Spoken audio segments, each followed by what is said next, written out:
ইংরেজিতে একটা প্রবাদ বাক্য আছে, যে বাক্যটি that is very net your life, যে বাক্যটি খুবই প্রয়োজনীয়, আপনার জীবনে প্রয়োজনীয়। শুধু কি তাই, যে we are for have to teaching, এই বাক্যটি আমাদের জন্য কি আছে, শিক্ষা আছে। এই বাক্যটি হচ্ছে এই যে think before you act, not after you act, ভাবিয়া করিও কাজ, করিয়া ভাবিও না। তার মানে আগে কাজের শুরুতে, শুরু লগ্নে থেকে আগে কাজ স্টার্ট হওয়ার আগে আপনাকে ভাবতে হবে, কাজটি সম্পন্ন হওয়ার আগেই আপনাকে ভাবতে হবে কিভাবে এই কাজটা সম্পন্ন করা যাবে, ফিনিশিং করা যাবে। ওয়াল ফিনিশিং মানে সম্পূর্ণ এই কাজটা, ওয়াল ফিনিশিং আর্ক, এই কাজটা সম্পূর্ণ কিভাবে সম্পন্ন করবেন, এই জন্য আগে ভাবতে হবে।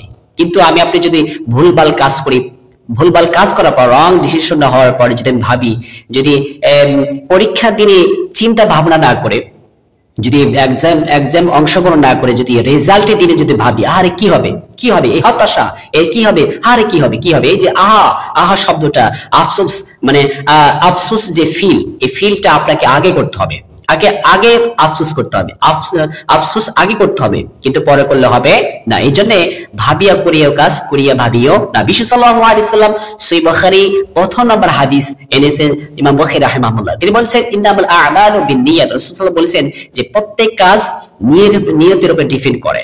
মানে প্রত্যেক কাজ হচ্ছে নিয়ত, মানে আপনি কাজটা যে করবেন আগে নিয়ত করতে হবে, পরিপূর্ণ আগে নিয়ত করতে হবে। তার মানে কাজটা এরপরেই আপনার কাজটা সম্পূর্ণ হবে, যদি আপনি ভাববেন, যদি চিন্তা ভাবনা দিয়ে যদি কাজ করে।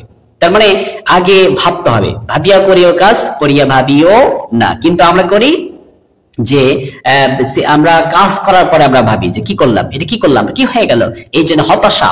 এই জন্য আগে ভাবতে হবে, কাজ করার আগে ভাবতে হবে যে কাজটা করলে কি হবে, মানে কিভাবে কাজটা সম্পন্ন করা যাবে। এই জন্য আল্লাহ তাআলা সূরা মুলকে ভিতরে বলেছেন তাকাদু তামাইয়াযু মিনাল গায়বি কুল্লামা উলকিয়া ফিহা ফাউজুন সাআলা লাহুম খাজারাতুহা আলাম ইয়াতিকুম নাযীর। সেদিন জাহান্নাম উত্তপ্ত হাওয়া যখন গর্জন করবে, তখন জাহান্নামের রক্ষীরা, জাহান্নামের ফেরেশতারা বলবে, এই তোমরা এই জাহান্নাম কি জন্য আসলে, কি জন্য তোমরা জাহান্নামে আসলে? তোমাদের কাছে কোনো মানে নসিহতকারী, ওয়াজিনকারী, কোন আলেম, কোন নবী আলাইহিস সালাতু ওয়াস সালাম যায়নি, তোমাদেরকে উপদেশ দেয়নি, জাহান্নাম সম্পর্কে বলে নাই?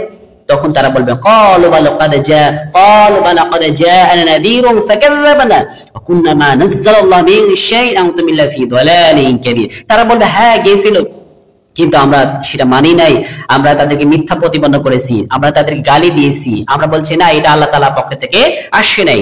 এরপরে وقالوا لو كنا نسمع أناقل ما كنا في أصحاب السعير।